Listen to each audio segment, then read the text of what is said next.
Welcome to this DaVinci Resolve Fusion node breakdown. Today's node is the Emboss node, and this is a DaVinci Resolve effects available within Fusion. So we're going to jump into Fusion, and we've got some media. So let's go ahead and add it. In Emboss, we'll hit Shift Space and look for Emboss. And the Emboss node embosses your footage. So it's a fairly simple node. So let's jump up. We've got 4 different styles. Within our styles, we've got the power, how much we're going to apply that type of emboss style. And we have angle, so we can flip the angle. And within our channels, we can select what channels we're going to use for embossing. So we can switch off individual channels and just use specific color channels, or multiple, or all of them. So under our styles, by default, we're set to relief. So this is the relief style. We also have emboss over. So it's going to emboss over your original footage. We have Sobel. And we have Laplacian. So let's go back to this. So other than your typical emboss style, we can also use these to kind of drive different looks and different coloring. So we could, for example, go ahead and grab a merge node. We're going to take our emboss and we're going to go ahead and turn this into a mask. So let's grab a bitmap. And we're going to go from our emboss into our bitmap. And let's look at our bitmap. Let's go ahead and select luminance. So now technically we have a mask based off that emboss style. So we could take say a color node. We'll go from our media into our color node. And then we're going to take this and we're going to input it into our blue effects mask node. If we look at our color node, we can use this new mask to kind of drive where we're applying some of those colors. So like if I wanted to swap up some of these colors, I could select my shadows and maybe drive it to a bluer side. Drop some of my saturation down. I can select my midtones. Drop my saturation down, and this one will drive into the blues as well.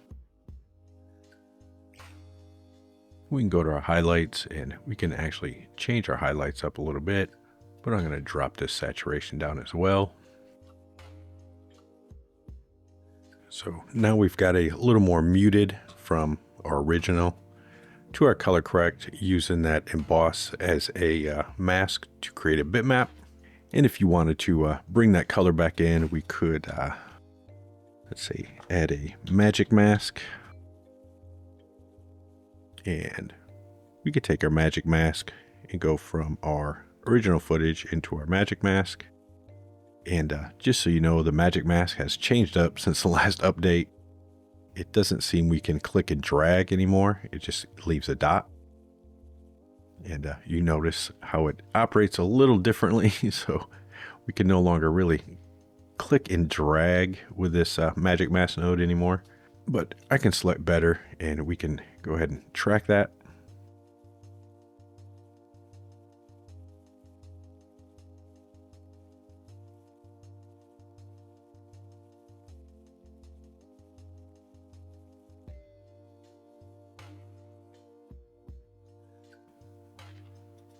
So now we got our mask, and of course, if I didn't like how this one was operating under the new updated magic mask, I could select this use legacy, and that would allow me to draw my lines like the last version of magic mask.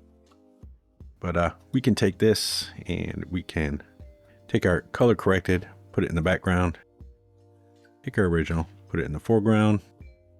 We're going to use our magic mask as a mask. If we go up here, we can bring that color back into her skin.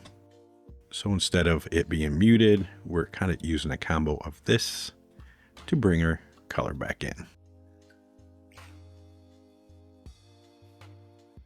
And the whole reason behind using this emboss node to kind of drive this is instead of just making a plain mask, this gives us a little more depth on our mask that we're creating. So it gives us a little more dynamics when it comes to actually doing our color correction. So we can come in here, and as we change or emboss or change our angle, we're actually changing our mask. And of course, we can go into our bitmap, and if we needed to raise it or lower it, could, to get a little more dynamics in there.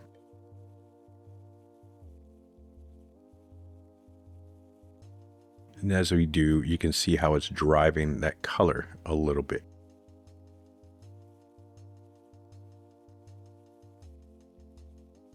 So that is the emboss node, helping us go from this footage to color corrected, using the magic mask node to bring some of her color back in.